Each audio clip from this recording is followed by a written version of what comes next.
klise, mekanik yang dipertanyakan, dan kegagalan logika menanti kita hari ini. Kita semua pernah menemui video dan meme yang menunjukkan situasi absurd dalam game favorit kita.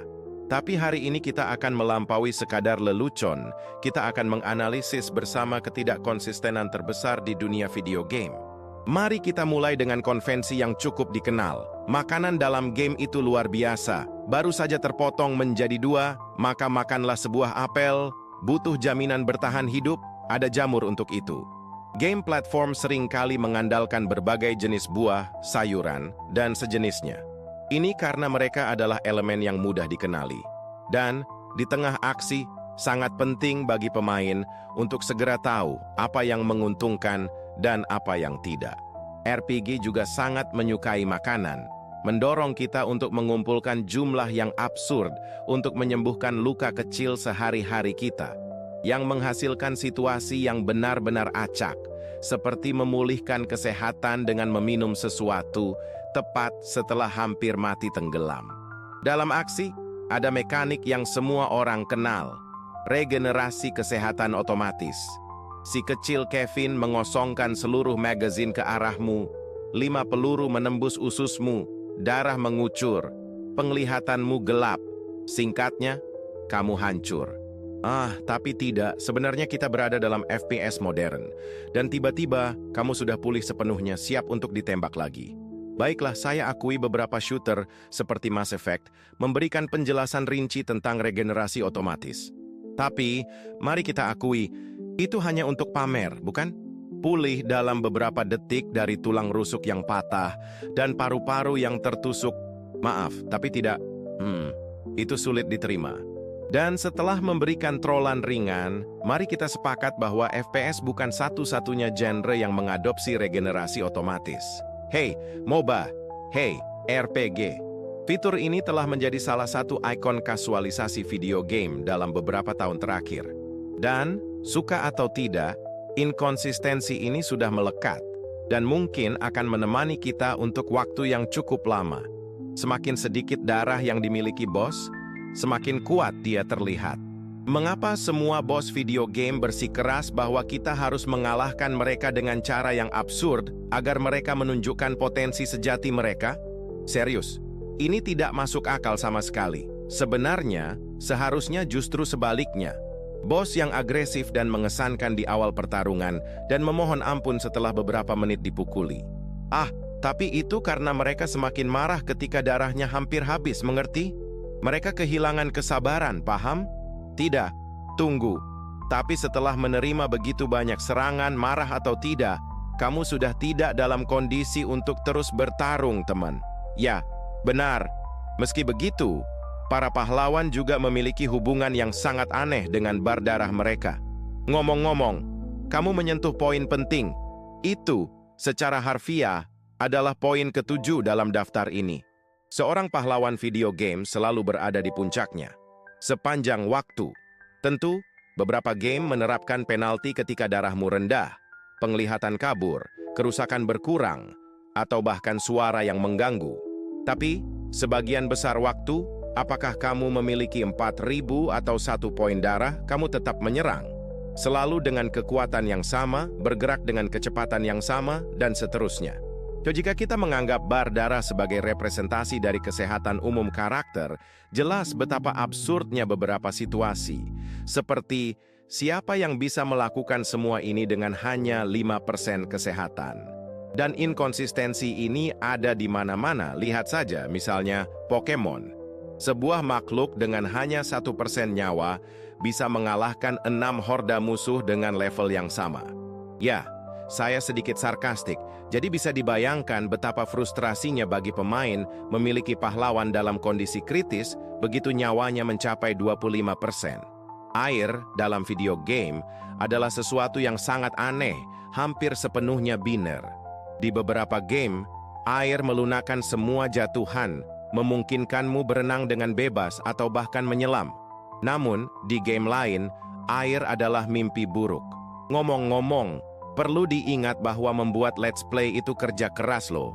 Setidaknya butuh 45 menit untuk editing, harus menyertakan intro, semua bagian teknis dan sebagainya. Sungguh menakjubkan betapa banyak game di mana air menyebabkan kerusakan atau bahkan membunuh secara instan. Saya paham kalau seorang pahlawan mungkin tidak bisa berenang atau baju zirahnya membuatnya tenggelam. Tapi mencelupkan jari kaki ke air tidak pernah membunuh siapapun.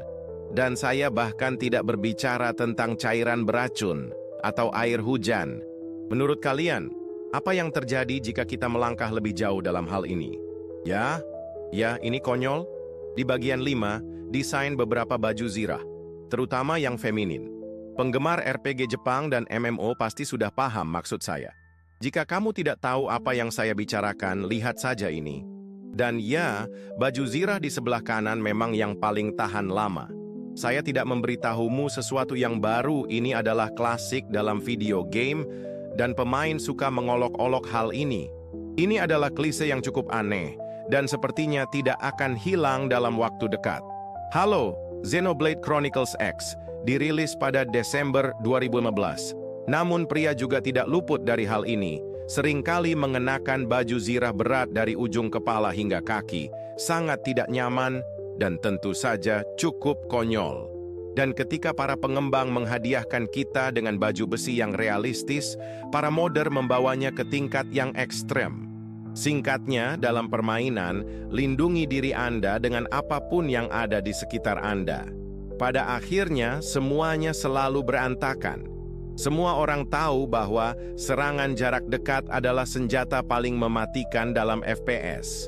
Satu pukulan, dan permainan berakhir. Sedangkan dengan senjata api, kerusakannya sangat bervariasi, tergantung di mana Anda mengenai lawan. Namun, dengan senjata tajam, ceritanya berbeda. Tidak masalah apakah Anda memotong jari kaki atau memenggal kepala musuh Anda, hasilnya selalu sama. Namun, mari kita mundur selangkah dan menganalisis ini secara lebih luas.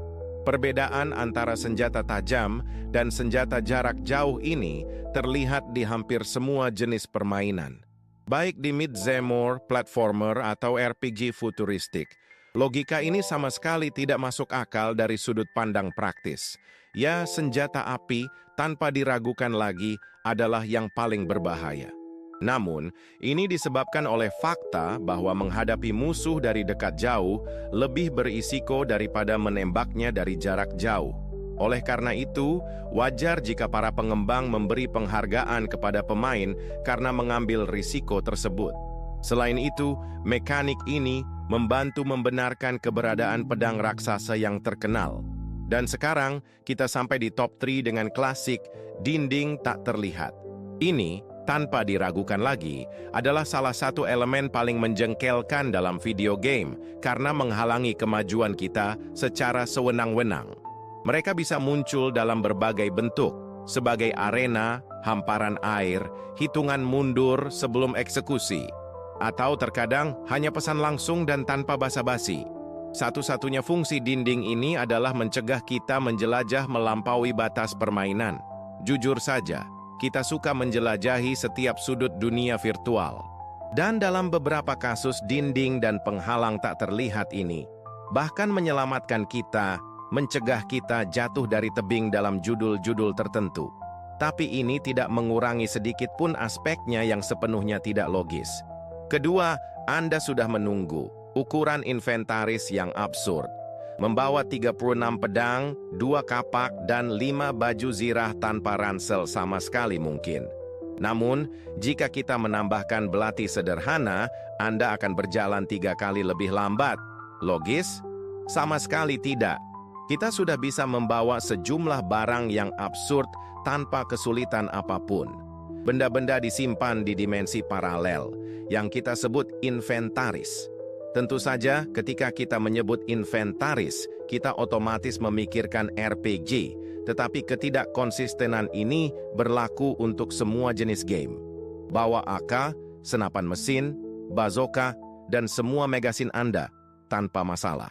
Sampai suatu saat, game sepertinya lelah dijarah dengan mudah, dan kemudian muncul hukuman, Atau yang lebih buruk, larangan membawa lebih banyak barang.